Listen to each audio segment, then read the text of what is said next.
Shift focus. Let's talk about an exclusive chat straight from GMR's flagship Manohar International Airport in Goa. And Anisha had the opportunity to speak with the executive director of the company, Saurabh Chawla, to try and understand the road ahead for the business, the targets they're eyeing right now for the fiscal year 26. Here's a slice from that exclusive conversation. On a secular basis, you will look at the growth around 12 to 15%. That's in traffic. That's in traffic, and that's how you should also, guide. We are not a Q-on-Q play. We will be always soft in the first quarter and will be doing very well in the last quarter. That's the seasonality in our business. Fair. So it's infra play is a long-term play, and very long-term investors, they become our shareholders, and those people who are looking at maybe 10 to 15 years as a time horizon is what they become our shareholders at. So that is what our focus is, to have the requisite elements in our business to attract such investors, and look at about 10 to 15% growth in our traffic, and because the operating leverages are already there, a much higher growth in the terms of revenue and profitability. And what could that growth be, if I can try and get that number from you? In terms of revenue, it's still, I know it's a bit difficult to call, but at least on the profitability, because you're still in the red right now. You talked about operating leverage.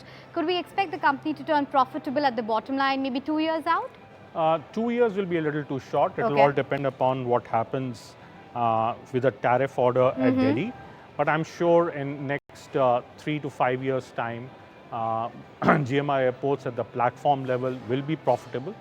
Hyderabad is already profitable. Hyderabad is in a position to give dividend to its shareholder, which is the list co for fiscal year 25. So I'm sure Delhi, once the new tariff order comes, will be in a position to start also giving dividends out in maybe fourth year of the new tariff period. So yeah, given the fact that bulk of the capex is behind, is that something that we should factor in the debt as well, that the peak is over, and what will be the sustainable debt level from here on?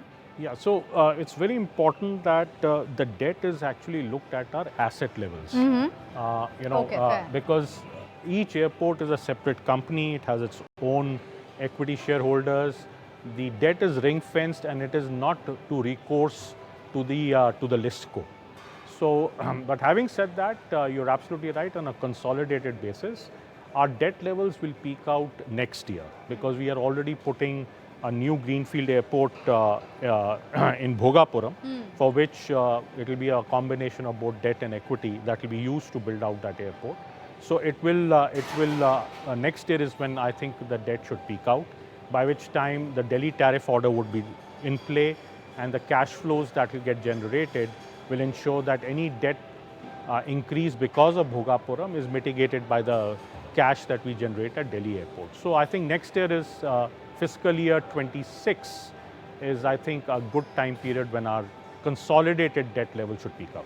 Yeah, because analysts are expecting that your EBITDA can grow at least 2 to 3x over the next 3 years, and they're expecting you to turn free cash positive even from the equity side of things within a couple of years. Realistic? Very realistic. Okay. Very realistic. And that's what our focus is. As I said, our whole focus is not to win airports at any cost. Our focus is become profitable at any cost. If you like this video, then like, share and subscribe to ET Now.